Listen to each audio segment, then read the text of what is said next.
Rev it up and welcome to Cars Yeah, show number 1990. Today we're going to be transporting ourselves on something a little different than an automobile. This is going to be fun.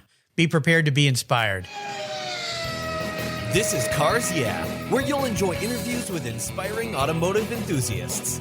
Mark Green is here to provide you with a fuel injection of automotive inspiration. So get in, sit down, buckle up, and get ready for a wild ride here on Cars Yeah.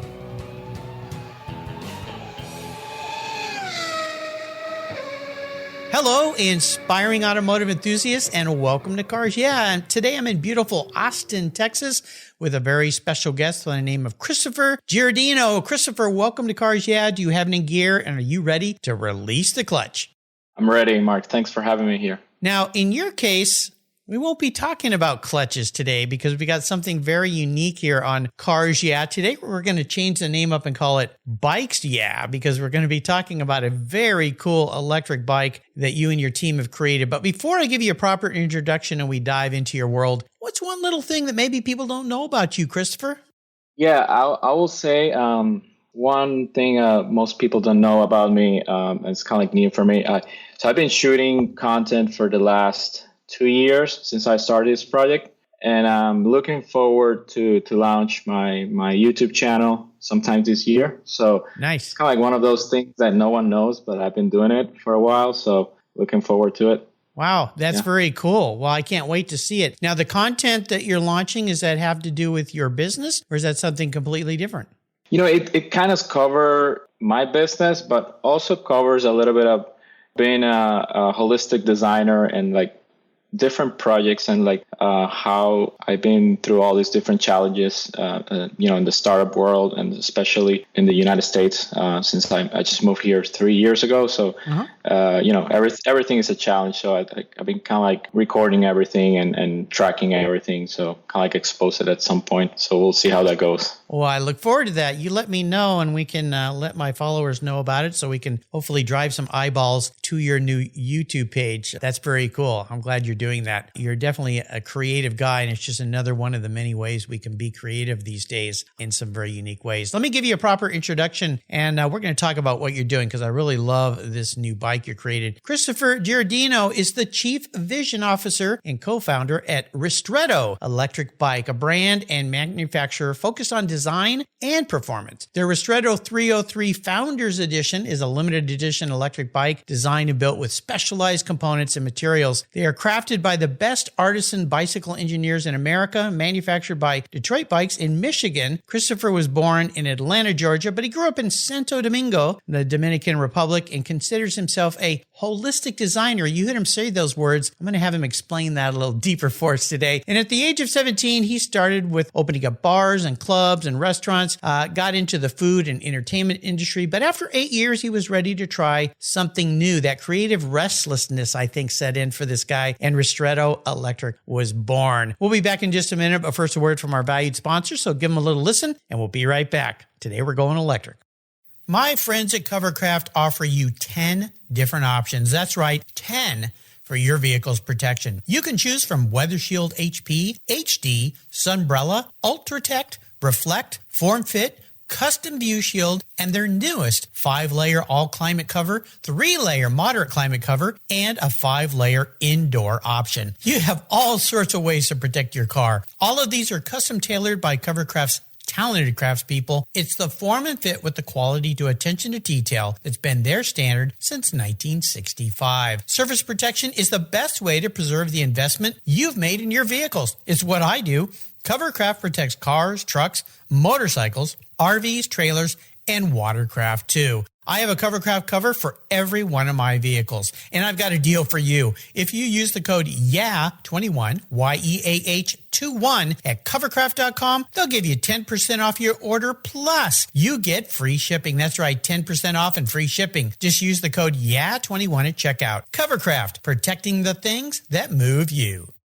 I was talking with a buddy of mine the other day, and he asked me about American Collectors Insurance. He said, While I listen to you on Cars Yeah, you're always talking about agreed value collector car insurance. Well, I insure all my cars on my regular auto insurance policy, and I've done it for years. Why use a different company for my collector cars? I get a multi-car discount. Isn't that good enough? I suggested he call his carrier and ask how much he would get if his collector car was totaled or stolen. He called back and said, boy, that was a scary conversation. The value of my car wasn't even close to what it's really worth. Thank you for the education, Mark. So don't just hope for a fair claim settlement. Be certain and know exactly what you'll receive with an agreed value policy. American Collectors Insurance has been protecting enthusiasts since 1976. Give them a call today for your personal agreed value quote at 866-ACI. Yeah, that's 866-224-9324. Tell them you're a friend of Mark Green's at Cars Yeah. American Collectors Insurance, classic car insurance, designed by collectors for collectors, automotive enthusiasts just like you and me. They're the ones that insure my car. That's American Collectors Insurance. So, Christopher, we are back. So let's talk about what rode you to the Ristretto Electric brand, because when I found out about you, even though it's not automotive, I went, I want to have this guy on the show because I have some good friends that have been buying electric bikes, mountain bikes, street bikes, commuter bikes. When I looked at your bike, being a fellow designer, I love design. I've been in marketing and design my whole life. I went, this thing is cool. I want everybody to know about this. So take us on a little journey. How did this all happen? Coming from an industry, from restaurants, bars, and like entertainment, and I think I was at a point in my life that I wanted to try something new, something different, and kind of like being in that route before. Like it's that challenge moment that you just go for it, and you gotta start learning every single aspect again. So when you're talking about electric bikes or bicycles, it's kind of like you will think it's simple, but when you add a motor and a battery and you kind of like want to have a different approach, and like, how are you going to stand out from your competitors? And it's one of those industries that it's very competitive to, get some traction and have people to stand out with your competitors. So it was very challenging. And I met with Todd Schusterman in Denver. They have this company called Da Vinci Design. So it was kind of like a good, they help us a lot at the beginning, early stages in terms of ergonomics and how can he take my design and make it a reality. So that took us almost a year, kind of like trying prototyping and trying also one of the big things that makes our bike stand out. It's the motor and components that we're using. One of the motors that we have in the bike is the CYC Gen 3. It's another startup. They're based in Hong Kong. If not, it's one of the most powerful motors in the market, since most of the bikes in the US, they're focused to follow the regulations, so 750 watts. So our motor is capable to go up to 6,000 watts. So what? With that comes, whoa. Yeah, it is, you can go up to 40 miles per hour in this bike. So yeah, we definitely have that performance. And of course, when you put a bigger battery and all these other components that need more reliability to be able to handle all this power, you have to completely redesign the whole bike and make it stronger and better, and at the same time make it look nicer. And yeah, that's where everything started. And we were able to sold out our first batch. We did a crowdfunding on Indiegogo, and that was it. And we're currently building in Detroit, Michigan, and hopefully we'll deliver late February this year, 2022. It's very cool. When I look at this bike design, it's got, if I could say one word about it, it's bulldog. It looks very staunched and ready to go. And I wouldn't call it sleek, although it's a very elegant design in my interpretation, but it looks like it can go and do a lot of things. The dual shocks, coilover shocks in the back, the way the bar comes up from the back and then kind of kicks over. It's got a little shoulder to it. It just has a kind of a friendly, like I say, bulldog or frog approach. And you may go, what is this guy talking about? He must be crazy. But I get it, yeah. Yeah, but as a designer, I think you understand what I'm saying. I wanted to ask you this. You call yourself a holistic designer. I use those words in your introduction. Could you explain that a little deeper, what you mean by that? in my early, I was an architect student, so I always liked designing, creating these atmospheres and like everything related with design that it can be any component, any pretty much anything. And I think a lot of that comes from the automotive industry. You know, I since I was very young, I used to go to the track with my dad. We used to race radio control cars from gasoline. And for the time, we used to buy these European brands like FG. I think they're not around anymore, all these companies, but they were very popular back in the 90s. And you know, when you just see all these cars and like you open it and you got to build every time something breaks and change parts, and there will also upgrades or carbon fiber, and that gives you, when you're young, kind of like an insight of how everything works in a machine, right? And how you can also make it beautiful. I think getting in the automotive industry it's kind of like very hard as a designer, and you know, getting in the manufacturing, because it's a very limited industry to get in. So there's when I started more to approaching to the restaurant and nightlife, and one of my favorite parts of being in this industry was designing the places and like creating the atmosphere, the whole thing. So I think, you know, I always try to, you know, look what I'm going to do for the rest of my life. And I just pick up that line. And I think right now we're doing this electric bikes and trying to redesign, and we're getting more into every single component, like the motors, the batteries. We're getting involved in every single component and parts of the bike, and we'll see what's next, right? Like, I think, for the moment, I think that will define what's the approach of being a holistic designer. It's kind of like covering a little bit of everything and how everything looks. Very cool. Well, I'm glad you're back in depth in the design world. Interesting path you've taken from architectural school, most definitely. But I see some relationships there from the school to what you did before to what you're doing now. How would a customer of yours typically use this bike? Because I know this industry has a lot of different variations in bicycles that have electric power. I know my next door neighbors who are retired, they go camping a lot. They bought some electric bikes so that when their camper's all set up, they can take off on the bikes and go do some fun things. You know, they're a little bit older. I mentioned in our pre-show chat of a good buddy of mine who has a very powerful electric bicycle that's a mountain bike specifically for that, super lightweight. How would you define a consumer use of your bike where it stands right now?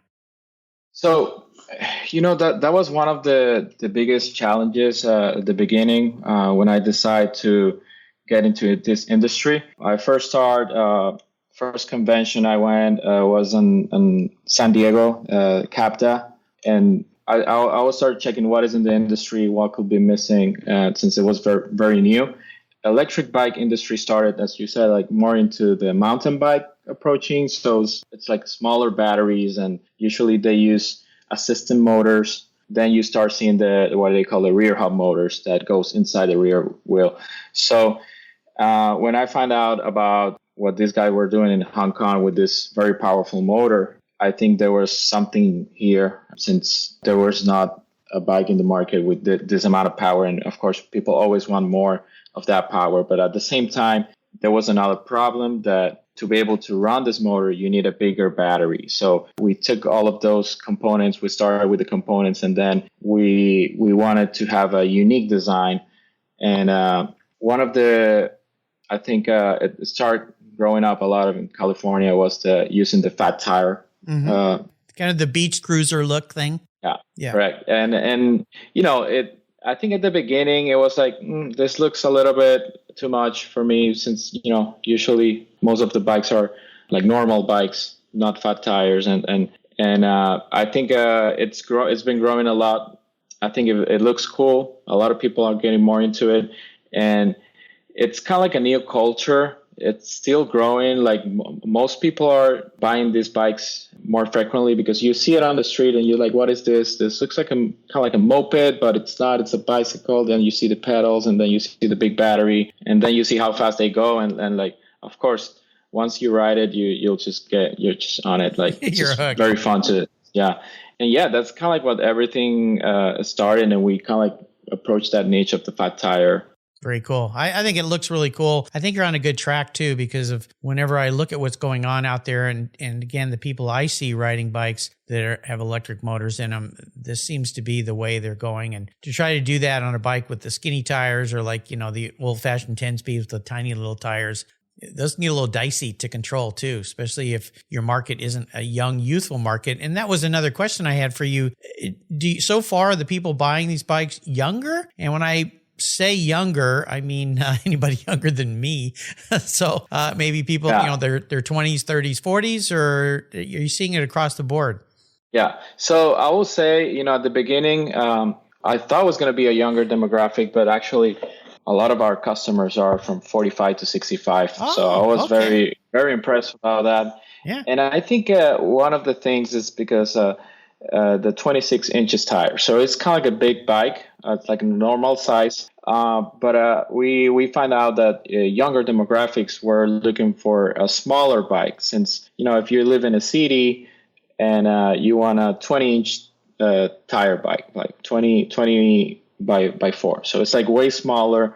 The tires are the ergonomics are a little bit not same as comfortable as a 26. But since you're not always pedaling and you're just doing pedal assist or using the throttle, it's kind of like a different style of riding. It's one of those new products that we're looking to release in a couple months, releasing different products for different size and trying to target different demographics too. Okay. Since, it's one of the things we're working on right now at the moment. Cool. I like that. Hey, can you describe what the ride is like a bit? Because when I look at how your suspension system is set up, it's rather unique, but kind of almost old school motorcycle in a way. Yeah. I know it's just very different with those coils in the back. What's the ride feel like? How can you describe that? So, a lot of bike manufacturers, they try, and, I'll throw that also to the automotive. You're always trying to get the lightest product, right? Like you want to lose weight. So we didn't want it to lose the style. Like, I think the two rear shocks in the back, it makes the bike have that feeling as a kind of like a moped motorcycle style. Also the double crown front fork suspension in the front, it gives that style to, we have the two lights. We don't never leave design behind. Like it's one of those important things that we never, we try to keep it, even if it adds a little bit more weight. But I think we can afford the weight because we have the power. So it's kind of like having a whole package that, you have the power. The bike it's more heavy than some of our competitors in the market. But once you ride it and you see how comfortable it is and, you have that speed, you wouldn't change it. You'll just stay on it. And I think that's the call. Yeah. Well, let's take a short break and thank our sponsors. And we come back, I want to talk about a big challenge because every startup is fraught with challenges. Seems like you keep doing startups, so you must like it in some way. So keep that thought in mind and we'll be right back. We'll put the kickstand down for a moment. You listeners know I've been into car care my entire life. I am so excited to team up with AutoGeek in 2022. AutoGeek.net has been a leading source of auto detailing products, accessories, and expert knowledge for more than 20 years. What started in 1997 as a mail-order catalog company has grown into a multi-website based e-commerce store that they are today. With a large online presence on its own website featuring close to 100 different brands, AutoGeek has grown to be the largest car care retailer in the country. AutoGeek's wholesale program serves accounts in over 30 countries, and its retail sector ships worldwide. Go to AutoGeek.net for the best product selection on the internet today and their stellar technical support. AutoGeek.net. It's where I go for all my detailing needs. That's AutoGeek.net. I've discovered Linkage that covers the automotive market, driving, restoring, collecting, and discovering your passion for motor vehicles. Linkage is about experiences, opinions, and values.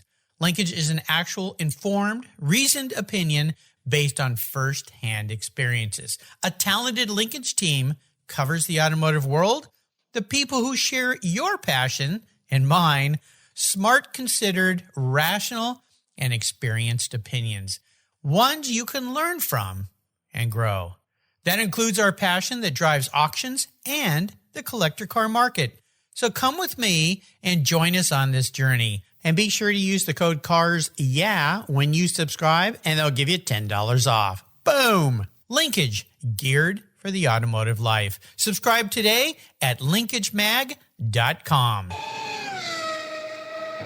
So let's talk about this a little bit, Christopher, and that is a big challenge you face, could be even a big failure that you face. And the reason I ask this is really more about what did it teach you so you can move forward in a positive way? It's those life lessons that we sometimes have to go through when we fall off a bike. Yeah, I will say one of the biggest challenges I ever had, it was when I decided to completely change to a new industry, like it's the electric bicycle. Also the how competitive it is. It's kind of like you really have to do good and like put the best of the best on the product to be able to stand out. And after being 8 years on the food and entertainment industry and be able to have some traction in the market and be able to for us to sold out our first batch and that quick, I think it was a relief. But we're still. This is kind of one of those industries that you always have to keep improving and keep changing stuff. So yeah, I think I took a little bit back from when I used to own these restaurants. Like every new concept, like it was, one was Italian, the other one was like a meat restaurant. So you always have to learn, and it's kind of like the same process. You always have to learn. I think I will mention that. As one of those things, like if you're always ready to learn and you'll get it done. What comes to mind to me, back when I was a kid, Schwinn bicycles ruled the world.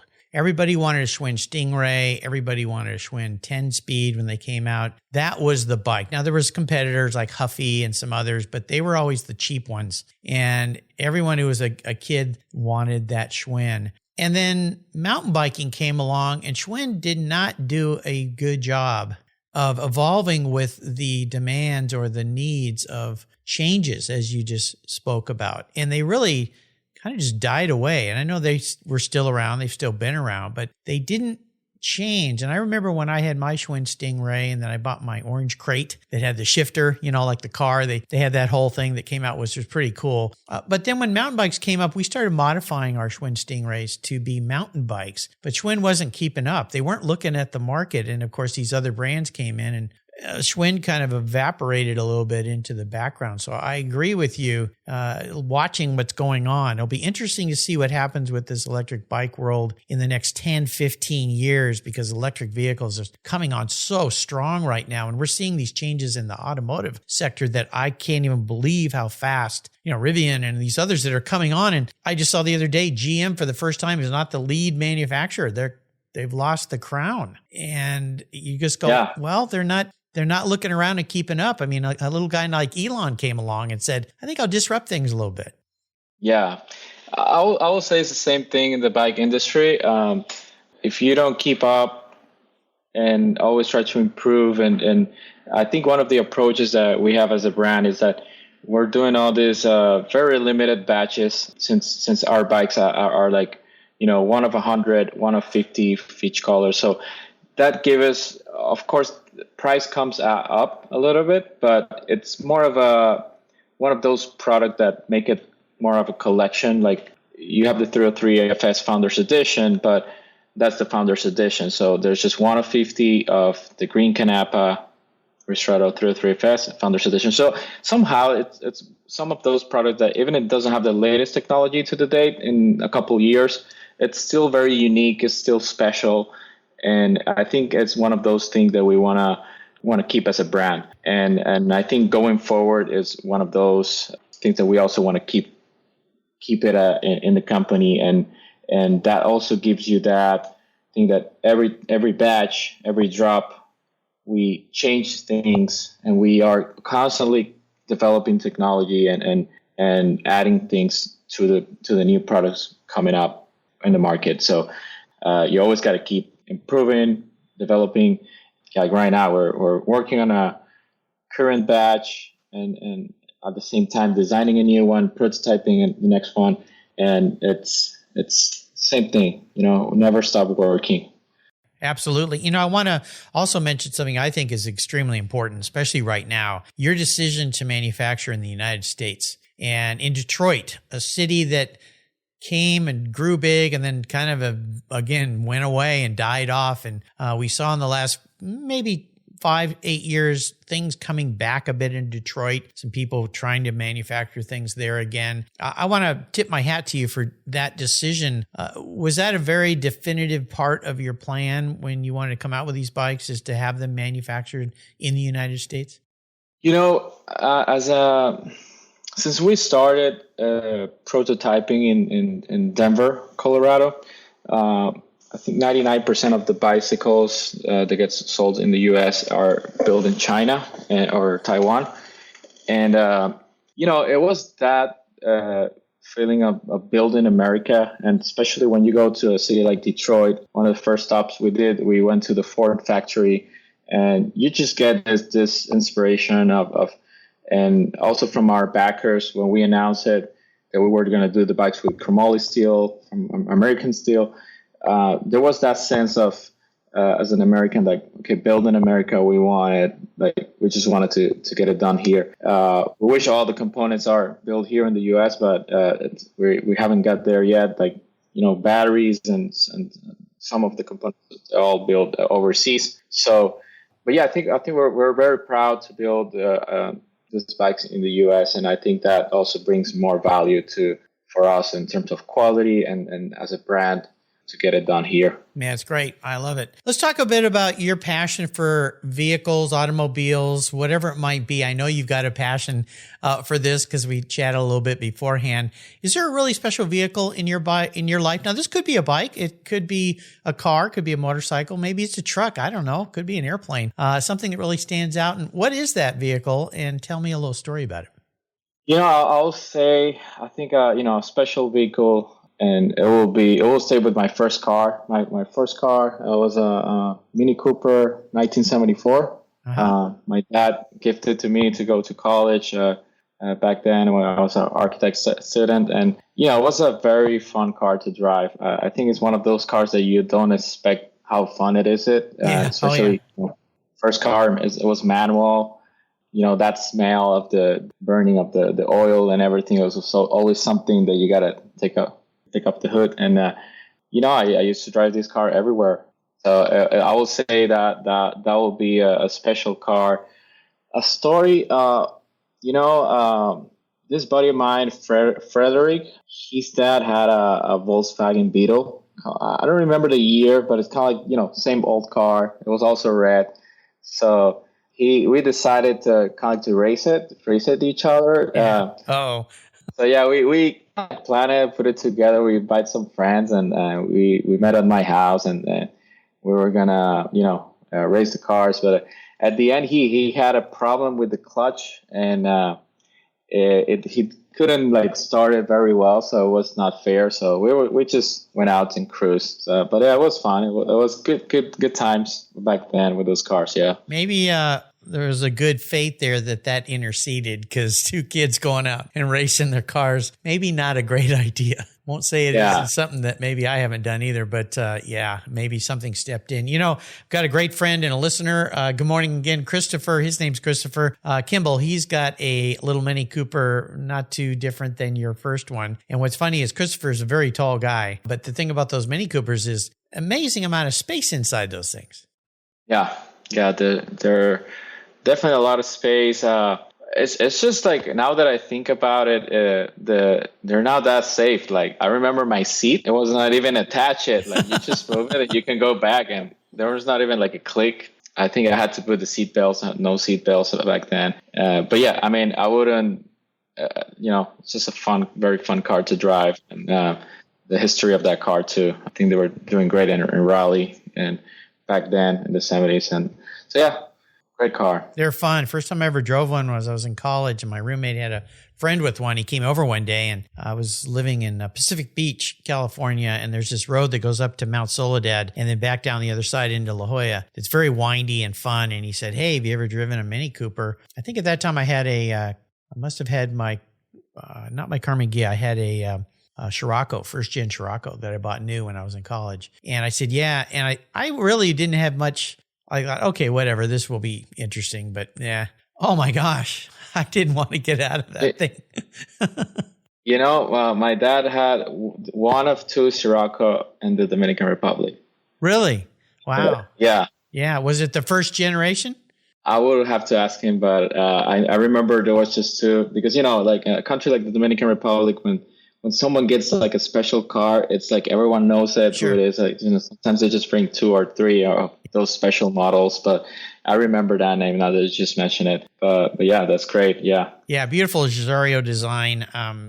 Great low car, fun car. I had it for about 10, 11 years. It was super. But yeah, Mini Cooper's fun. So I'm going to be your car psychologist and crawl into your skull a little bit here, Christopher. If you were manifest as a vehicle, what would you be as a creative individual and why? I will say I'll split it on two, but I'll just go with I think maybe the Countach. It's one of those Italian cars that you can put in the same line as a 911, and is in that category of permanent classic cars, especially I think, with the new one that they just take out, like I think it was 5 months ago, the new Countach. Oh yeah. Kind of like still keeping the lines. Kind of the retro. Yeah. Yeah. And maybe one of the main reasons, and I'll also say one of the guys that restyled the car was Orazio Pagani, one of those guys that I really look up to as a designer. Yeah. Very inspirational for me. And it's also with the work that we were doing in Ristretto, that those attention to the details of every single component that goes in the package, no matter what it is. So I'll stay with the Countach. Yeah. Yeah. Pretty special car. Is there a great book that you've read you'd like to share with our listeners? Right now, I'm currently reading The Luxury Strategy. It's about the rules of marketing, building luxury brands, and like how do you get it done. There's a lot of things that you might say it's kind of like against to the market and how, in terms of money income. But I think when you're building a brand, there's a lot of things that you have to put in aside and just keep the great product and the spirit of the brand. So yeah, I will say that's currently where I'm on it right now. I'll have to get my hands on that book. The author, I don't know a lot about Gene Kepfer. Kepfer is an interesting last. Yeah. I don't know a lot about the author, but sounds very fascinating. And coming from the marketing background and design background, sounds like a book to get my hands on. I think that's cool. So I'm going to take you on the ultimate drive today. I'm going to open my wallet and let you spend as much money as you'd like. You can pick any car. You can pick any person to be with, living or someone who's passed, and you can go driving anywhere. What does that look like for you? All right. I will go on a ride with Orazio Pagani. Okay. Yeah. On a De Tomaso P72. Oh, okay. I don't know if you're familiar with that car. Yeah. Yeah. I think that car, it's awesome. I think it kind of like brings a little bit from the past, the design of those Le Mans from the 70s, and I will be driving. Okay. Yeah. And yeah, I think I will ask him, about the feedback. I think one of those things that every time a cars come out and we see it on social media. I have this friend of mine, his name is Ramon, architect too. And we kind of like do our own analysis of the cars. Like we just go through every single angle. Like, what do you think about this? Why they do it? And like, kind of like criticize, and like it's one of those fun things that we do every time a new Ferrari comes out, or like or something, or special cars, and I think that's it. That's pretty cool. Yeah. I saw that car at Pebble along with the original P70, and a Wong design car. Yeah. That thing's killer. It's just like, whoa. Yeah. And to go with to go with Pagani, that would be even more cool. Yeah. I think that's a very cool answer. I expected something like that from you. So nicely done, my friend. Before I ask you for some parting thoughts, Ristretto, where'd the name come from? Ristretto, it's a concentrate shot of it's kind of like an espresso in Italian. The name come from I think it was Porsche. They released Porsche released a new Panamera, and it was this brown, And I kind of like look up for that color. They call it Ristretto Metallic Brown. Mm-hmm. And that name, Ristretto, just stick with me. And I was just checking if it was available. And we're very lucky to get it on our hands. And and so, yeah, that's kind of like that feeling. And, you know, coming from, you know, an Italian family and all that, like, I think it kind of like, you know, also brings a little bit of that to the brand, and it sounds cool. And I think it's been, you know, I think it's been a good name so far. A lot of people like it. So yeah, that's kind of like the story. It sounds like a shot of something. And when you tie that with the concept of electrified, it worked really, it comes off the tongue very nicely. And yeah, I think you did a great job there. Well, before I let you go, could you share maybe a success quote, words of inspiration? I know that your brand mantra is stay electric, which is cool. And you said another thing earlier in our talk, we never leave design behind. I think I'm going to include those two lines in your parting thought quote, but is there anything else you might like to leave us with today as we roll into the new year? Yeah, you know, I will say, like, if you're going to try, go all the way. Like, you just, you know, there's some projects that sometimes, you know, you can be in a spot in the moment that can get very frustrated, and you just want to get it done. And like, you know, and you just said it, you have to keep in the path of the whole complete package being beautiful and functional. So that requires an extra effort of keep doing it better. So I'll say, yeah, if you're going to try and go all the way. I love it. It's great. How can people get their eyes on and their hands on Ristretto Electric bicycles? Yeah, so our website is ristrettoelectric.com. Right now we're like I said, we're currently sold out, but we're taking our email interest list. So if we're gonna release announce a new product in a couple months. And yeah, I think that's the best. We're on Instagram. We're with just Ristretto with a double T at the end. Yeah, that's where we are. And feel free to DM us. We also have a Facebook group with our, you know, all our backers and people that buy the bikes. We have a kind of like a little cool community down there, and it's very fun. They're always posting and chatting with us, and we're one of those brands that we are very connected with our clients and customers, and you know, they can just basically send us a message anytime and we'll answer. Cool. I'll put all these links on Christopher's show notes page and the Cars Yeah website. You can just go and type in the search bar Christopher Gerardino, Gerardino. Love that Dino, because of course the Dino Ferrari, one of my favorites for sure. Christopher, thanks for spending some time with us today. This has been a fun ride. I want one of these things. This looks really cool. Love what you're doing. Very proud of you and your team. Until you and I talk again, I'll see you down the road, maybe on a Ristretto electric bike. That'd be cool. Yeah, for sure. Yeah, let's do it. Thank you for having me. And yeah, appreciate the time. You're very much welcome. Thank you.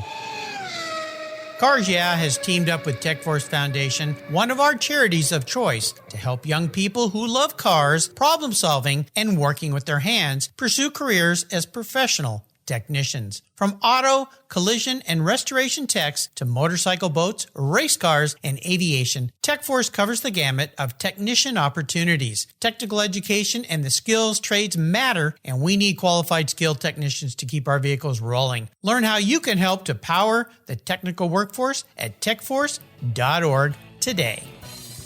Thank you so much for joining us on today's ride here at Cars Yeah. Drive on over to carsyeah.com to find show notes and inspiring automotive fun.